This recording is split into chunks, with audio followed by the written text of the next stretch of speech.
Auditeurs, auditrices de Derrière l'image, émission de Radio Centre-Ville. Et cette partie de l'émission, c'est Pierre Pajot qui est à l'animation, qui arrive tout juste du métro, un peu en retard et essoufflé. Et j'ai le bonheur d'avoir avec moi Stéphane Lépine, qui nous arrive avec un livre qui s'appelle Francine Lorando, Celle qui aime, le sous-titre. Et Stéphane c'est sous la direction de Stéphane Lépine. Donc Stéphane, c'est lui qui a une tâche de recueillir un certain nombre de témoignages. Donc, bonjour Stéphane. Bonjour Stéphane. Je suis vraiment content d'être ici. Oui. Moi, je suis content qu'on en parle à Radio Centre-Ville, puisque finalement, ça a été la dernière étape de la vie journalistique, si on peut dire, de Francine. Et on avait malheureusement un studio de radio au 3e étage, sur la rue Saint-Laurent, n'est-ce pas, Maxime? Et à la toute fin, Francine, on le sait, toi et moi, avait des difficultés. Ça devenait pratiquement impossible. Bon, parlons du livre. J'ai tout lu, évidemment, au complet d'une section à l'autre. Tous les témoignages sont fort intéressants et variés. Mais je reviendrai peut-être le titre que tu as donné, le sous-titre, Celle qui aime. C'est vrai que finalement, c'est comme il y a plusieurs, pas tous, mais il y en a plusieurs qui l'ont repris comme sous-thème. C'est-à-dire que je ne suis probablement pas le seul à avoir entendu Francine répéter « Ce sont ceux qui aiment qui ont raison ». Évidemment qu'elle ne le pensait pas. Non, c'est bien que tu le dises, Stéphane. Oui, mais c'était une manière pour elle d'imposer une éthique face au cinéma. Elle n'était pas de ces critiques qui prenaient plaisir à casser du sucre pour établir une gloriole. Une gloriole. Pas du tout. Pas du tout. Elle voulait prendre la défense de cinématographie souvent méconnue ou de réalisateurs qui, dans certains cas, avaient été varlopés par la critique. Je pense en particulier au Gilles Carle de L'Ange et la femme. L'Ange et la femme, moi, j'ai lu ce chapitre-là. À l'époque, je ne l'avais pas lu. J'aurais dû le lire. Parce que moi, à l'époque, je me souviens, je suis sorti L'Ange et la femme plutôt fort impressionné. Ce film-là m'avait laissé un effet fort de cinéma. Je trouvais que Gilles Carle, je savais, avec des moyens réduits. Et évidemment, sa muse avait quand même fait un morceau de cinéma. C'était un morceau de cinéma. Et quand je lis aujourd'hui, je trouve que Francine avait l'œil. Parce qu'il faut le préciser, c'était une époque nationaliste où les cinéastes québécois devaient porter la flamme à tout prix. Et lui arrive avec un film d'une toute autre nature qui correspondait pas à ce que l'on attendait du cinéma québécois. Et même de lui, il ne faut pas oublier, il avait fait La Vie heureuse de Léopold Z qu'on peut placer dans un contexte québécois. Voilà. Tandis que, bien sûr, L'Ange et la femme, c'est presque un film expérimental. Oui, d'une toute autre nature. Et Francine l'a vu et elle a été celle qui aime. C'est la raison pour laquelle, oui, j'ai souhaité, pour y revenir, donner ce sous-titre au livre que je lui ai consacré. Et vous le soulignez, beaucoup de collaborateurs, d'auteurs de témoignages reviennent, peut-être parce qu'ils savaient que j'allais donner ce titre au livre, mais avaient également la même perception de la critique du cinéma, Francine Lorando. Oui, et en tout cas, moi, j'ai beaucoup aimé. Il y a des gens que je connais très bien, que je ne savais pas qu'ils étaient aussi, comme Jean-Claude Marino. C'est un de mes anciens étudiants en cinéma avec qui j'ai travaillé Téléfilm Canada. Et j'apprends donc que Jean-Claude a quasiment démarré. Oui, il a travaillé à la chaîne culturelle de Radio-Canada, à la co-animation d'émissions sur le cinéma avec Francine. C'est Francine qui l'a invité à faire ses premiers pas à la radio et il a eu la carrière dans le cinéma que l'on sait. Non, je suis vraiment heureux d'avoir réuni ces 14 personnes d'horizons divers, des réalisatrices, des critiques, Robert Daudelin, Feu Pierre Jutras aussi, c'est très Pierre émouvant. Jutras qui parle de Ackerman, mais... Oui, et Pierre nous a donné un témoignage avant de nous quitter il y a déjà plus d'1 an. Alors, je suis très content que Pierre soit présent dans cet ouvrage. Et il y a donc un long entretien que Francine m'a accordé, que j'ai divisé en 4 parties, et des textes d'elle. Ah oui. Je voulais qu'on puisse retrouver la critique j'emploie depuis à 2 reprises le mot critique de cinéma et si elle est là en esprit, elle me tape sur les doigts parce qu'elle n'aimait pas trop qu'on la présente comme une critique. Non, parce que, tu sais, le métier qu'on faisait à la radio, que je fais présentement avec toi, je me souviens d'avoir fait une entrevue avec Francine, ce qui est rare, il faudrait que j'y revienne. Et vraiment, le film est mauvais. Je te jure, c'est un documentaire sur l'argent. On se regarde, qu'est-ce qu'on va faire? Mais notre but n'est pas de démolir et d'en profiter pour varger en bon québécois. Non, notre but, d'essayer de voir quand même pourquoi et comment cet individu-là a pensé ce film-là. Et là, il y a quelque chose là-dedans qui correspond aussi à Francine, c'est de comprendre, de révéler et non pas effectivement d'assommer. Absolument. Et j'ai souhaité donc que l'on puisse relire des textes de Francine qui ont été publiés dans diverses revues, cinéma, Séquences, Le Devoir, etc. 3 longs entretiens, ce qu'on ne trouve plus aujourd'hui avec Alain Resnais, avec Gilles Carle et avec le compositeur de musique de film, Antoine Duhamel. Le Duhamel, moi j'ai beaucoup aimé parce que, pour être bien franc, je pense que je connaissais à peine le nom de ce monsieur Duhamel. Et en lisant le texte, c'est un livre qui m'apprend des choses. Je ne pouvais évidemment pas refléter l'ensemble des publications de Francine qui s'échelonnent sur plusieurs décennies, mais j'ai choisi certains textes qui me semblaient représentatifs de sa manière de voir le cinéma et d'écrire sur le cinéma. Ouais. Alors, les textes de Francine, le long entretien qu'elle m'a accordé et les témoignages constituent un livre qui font en sorte qu'on n'oubliera peut-être pas Francine Laurando. C'est mon souhait le plus cher. Moi, je t'avertis, c'est sûr que les gens oublient toujours un peu, mais j'espère effectivement que ton livre va contribuer à la restituer. S'il y a des gens qui décident de faire un ouvrage genre sur l'histoire, pas de la critique, mais l'histoire de l'écriture sur le cinéma, j'espère qu'ils vont bien penser à lui accorder une place parce que... C'est une pionnière. Elle a été l'une des premières. Oui. Elle envoie ses premiers reportages au journal La Presse alors qu'elle est à Paris au début des années 1960. Et elle va continuer à accompagner le cinéma d'ici et d'ailleurs jusqu'en 2015. C'est presque 5 décennies. C'est quand même remarquable. Ah non, c'est tout à fait remarquable. Et comme je te dis, elle a... Mais j'aimais aussi en connaître plus sur sa vie à elle, là, ce qui est... Bon, tout le monde sait que c'est la fille d'André Laurando. Il y a une très belle photo. Elle avec son père. En tireuse de brouette. En tireuse de brouette, ça, c'est... En fait, on ferait parler une parenthèse de l'ensemble des photos qui sont beaucoup du fond un peu de Jean-Claude Labrec. Ça, on a une chance inouïe et je veux remercier à voix haute Jérôme Labrec qui nous a permis de reproduire certaines photos qui sont infiniment précieuses pour nous et très, très touchantes, évidemment, dont cette photo de Francine, enfant. Qui tire une brouette dans laquelle est installé son père et un de ses frères et un autre de ses petits frères qui poussent. C'est vraiment craquant. C'est incroyable. Et aussi, je voudrais ajouter, tu sais, moi, j'ai eu le plaisir, le bonheur d'être souvent en compagnie de Francine, d'aller la conduire chez elle. Toutes les fois, elle me disait, arrête. Les premières fois, j'arrêtais. Mais à un moment donné, j'ai d'arrêter parce que Jean-Claude et Francine picolent. Et ils m'offraient toujours du vin. Et moi, je devais prendre la voiture pour retourner chez moi. Bref, une anecdote. Et donc, et j'allais dire que Jean-Claude, c'est l'amoureux. Un des premiers auditeurs de Francine à Radio Centre-Ville. Dès que je rentrais à la maison, surtout, je le dis, lorsqu'il habitait sur la rue Villeneuve, là, il captait l'émission à la perfection.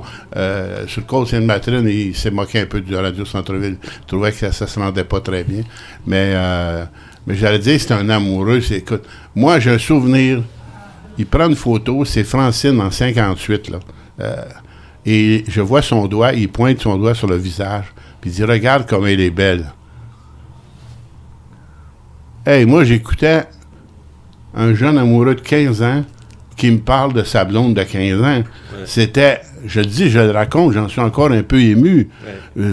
Jean-Claude Labrec, il a vu sa vie que sa femme, aimait beaucoup, beaucoup Francine. Il y avait quelque chose entre ces deux-là.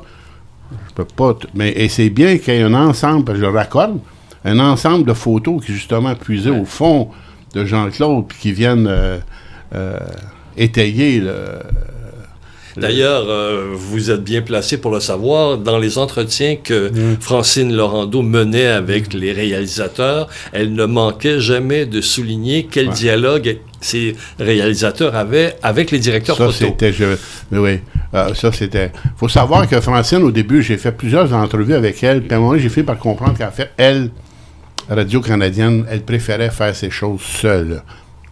Mais souvent... De toute façon, on se parlait. Parce que le film dont elle allait parler, je l'avais vu. Bon, alors, et quand je retournais à la maison, et ça, c'est certain qu'il y avait toujours cette question à peu près. Et quel a été ton rapport, les questions que tu as pu entretenir avec ton chef opérateur? Parce que pour elle, le métier de M. Kodak, Jean-Claude, c'était toute sa vie aussi. Monsieur le chauffeur de Kodak. Ah, c'était vrai. Une des premières fois que je suis allé sur la rue Villeneuve, il me descend dans son sous-sol puis il me montre sa collection. Il y avait une collection d'appareils photo et cinéma incroyable. Moi, ça m'intéressait vraiment en plus. Et il y a toutes ces descentes en allant.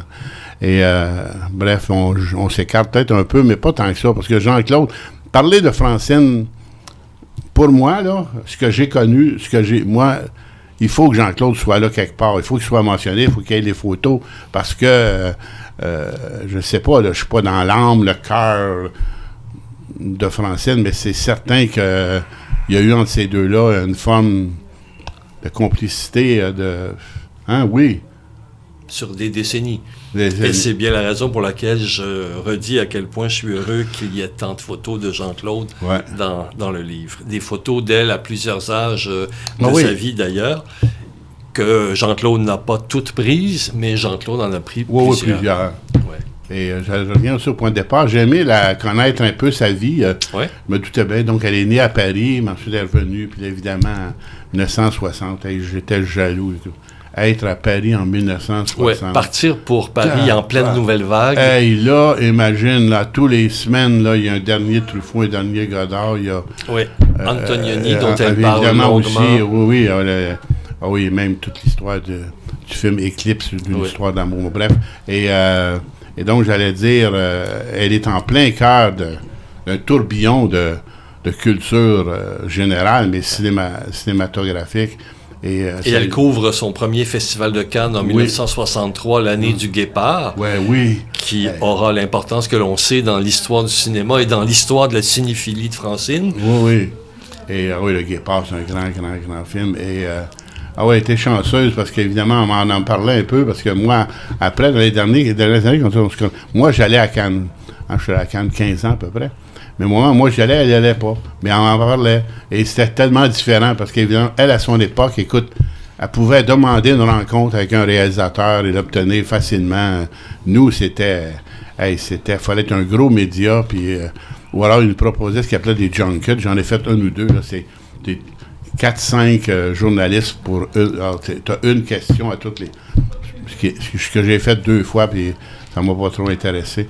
Mais il y a des anecdotes amusantes, comme lorsqu'elle raconte, vous évoquiez son arrivée à Paris, qu'elle veut absolument voir Hiroshima, mon amour, qu'elle ne réussit pas à voir à Paris. Alors elle suit une amie jusqu'au Danemark, à Copenhague, pour réussir à voir Hiroshima, mon amour en français avec des sous-titres danois, et elle le voit à plusieurs reprises la même semaine. C'est fabuleux. Fabuleux. Puis ensuite, ça lui permet, quand après la rencontre naît, d'évoquer avec lui, évidemment, la censure. Parce que c'est sûr qu'au Québec, Hiroshima, mon amour, est une des étapes capitales dans l'histoire de notre censure, parce que c'est le moment où là, il y a eu vraiment une levée de bouclier pour faire arrêter le contrôle ecclésiastique, si on peut dire, sur notre bureau de surveillance, notre bureau de censure, et elle en parle aussi avec lui. Quand il est venu à I Want to Go Home, je me souviens, j'étais là, moi je suis allé voir I Want to Go Home, c'était à l'Université Concordia. Lozic, pas le nommé, qui avait invité Alain René, et j'ai été l'occasion, moi aussi, pour le rencontrer et parler. Mais je reviens aussi, ce petit point que moi, donc, je l'ai connu à la radio, et ensuite, je raconte, c'est que à Radio Centre-Ville, on est 3 à faire l'émission. Il y a Guy Ménard qui est là depuis longtemps. Il y a Françoise Ouéra, qui est la fondatrice. Et Françoise nous annonce un jour qu'elle va quitter. Et moi, j'ai dit à Guy, ça serait bien quand même de remplacer Françoise par une femme. Et j'ai en fait quand je dis ça, j'ai tout de suite une idée bien précise. Ce serait Francine Lorando. Parce que j'avais parlé qu'elle venait de perdre, guillemets, pas guillemets, son emploi à Radio-Canada. Et qu'elle n'était pas heureuse. Et donc, je me souviens que... elle m'a beaucoup aimé. Je me souviens là, qu'elle m'a beaucoup aimé parce que c'était pas grand-chose, Radio Centre-Ville, bien sûr, un petit poste communautaire, mais elle faisait son émission avec un sérieux, comme autant qu'à Radio-Canada. Elle arrivait avec des dossiers incroyables. Et elle était très, très, très heureuse de faire les émissions à Radio Centre-Ville, je peux t'assurer. Son frère, quand j'ai vu son frère, je me souviens à l'occasion de l'hommage à Jean-Claude à la Cinémathèque, là, et il m'a dit, tu sais, Pierre, là, Francine, là, t'aimais bien parce que tu l'avais amené à continuer à faire de la radio, ce qu'elle aimait tellement faire, et donc, notre chère Radio Centre-Ville, Maxime, qui existe toujours 1 heure. Mais c'est pas si on était à Radio-Canada, on n'existerait plus, Maxime. Là. Nous autres, on serait coupés. Là. C'est comme... on a la chance d'être bénévole et... je me parle. Excuse-moi, Stéphane, je me parle. Mais donc, c'est bon. C'est évoqué. Quand même, Privé en parle aussi. Il parle même d'un procès à faire de Radio-Canada en général. Lui, il parle sur une chire. Et il y a plusieurs commentaires comme ça que j'ai aimé lire tout à coup qui vont dans le portrait aussi. Comme une anecdote. Mais Roland Smith dit... Les critiques du journal La Presse qui donnent toujours 3 étoiles, ça, c'était pas le genre à Francine. C'est une petite affaire de rien que Roland Smith dit, mais moi, ça m'a accroché parce que, il a raison, puis ça montre bien aussi l'univers général autour et ce qu'était Francine parmi cet univers. Hein? Oui. Et, tu sais, parce que si elle ne prenait pas plaisir à la démolition, elle était quand même très lucide. Et devant certains battages publicitaires qu'elle trouvait déplacés, elle remettait les pendules à l'heure. Oui. De façon élégante et sans agressivité, mais elle prenait la peine de le souligner. J'aime beaucoup ton mot « élégante ». Parce que moi, ce qui m'a toujours frappé, c'est que Francine avait de la classe. Je suis pas sûr si le mot a encore du sens aujourd'hui, mais... Elle venait d'un milieu, hein, quand même, un peu exceptionnel, avec André Laurando, puis Outremont, puis... J'emploierais le mot classe. Elle avait de la classe. Je suis pas sûr pas capable de le définir précisément, mais... Et toi, tu as employé le mot élégance. Et oui, c'était ça aussi. Hein? Et dans l'écriture, et dans la prise de parole, elle gardait toujours, ce que j'appelle une forme d'élégance. Ouais. Puis elle avait l'élégance de ne pas se mettre, elle, entre l'auditeur ou le lecteur et le film dont elle parlait. Ouais. Parce qu'on en connaît des critiques qui agitent leurs plumes comme une queue de paon vibratile. Elle n'était pas du tout le genre à s'exposer de cette manière ou à faire écran. Non. Elle parlait de l'œuvre, elle donnait la parole au cinéaste et elle avait, l'élégance d'être humble face à tout ça. Et elle avait des beaux modèles. Hein. Je me souviens, je lis comme Jean-Louis Bory. Oui. Moi aussi, j'ai eu la même fascination, la même amour pour Jean-Louis Bory. Je ne me souviens plus c'est quand le premier texte que j'ai lu de Jean-Louis Bory. Je pense que c'est un film italien. En tout cas, j'ai lu le texte, j'ai dit « Waouh! » C'était bien décrit. Premièrement, mais surtout, c'était pénétrant et c'était respectueux. Et je vais employer ton mot, c'était élégant. Oui. Et ça a été un de ses modèles, un de ses mentors, guillemets, pas guillemets, Jean-Louis Bory. Et de toute façon, ça paraît quand on lit ses textes. Hein? Et elle avait un point de vue, vous l'avez évoqué discrètement, je me permets d'insister, laïque. On parlait de la critique, bien sûr, d'une certaine époque qui était soumise aux règles de la censure. Elle était violemment anticléricale et a toujours imposé un regard de gauche. Il ne faut pas oublier qu'elle était membre de l'ancêtre du NPD, Parti socialiste, et ça a toujours été présent dans son regard sur le monde. Et elle est, à cet égard, une sorte de sœur de Georges Sadoul. Ouais. Et c'est important de le rappeler, de le souligner. C'est ce qui l'a amené, par exemple, à défendre des cinématographies émergentes. Et de toujours... Absolument. Et de mettre en lumière la manière dont les films pouvaient parler du monde, des mouvements de société. Pour elle, ça a toujours été très, très important. Oui. Ah oui, oui, tu as raison, c'était vraiment de gros. Je me souviens d'avoir parlé avec elle. Moi, il y avait un gros mouvement de grève ici à Montréal. Moi, j'ai dit, il me semble que c'est pas nécessaire. Oh boy, elle m'a remise à ma place. Pierre, on est chanceux, il faut faire l'exemple. Les Français nous donnent l'exemple. Il faut.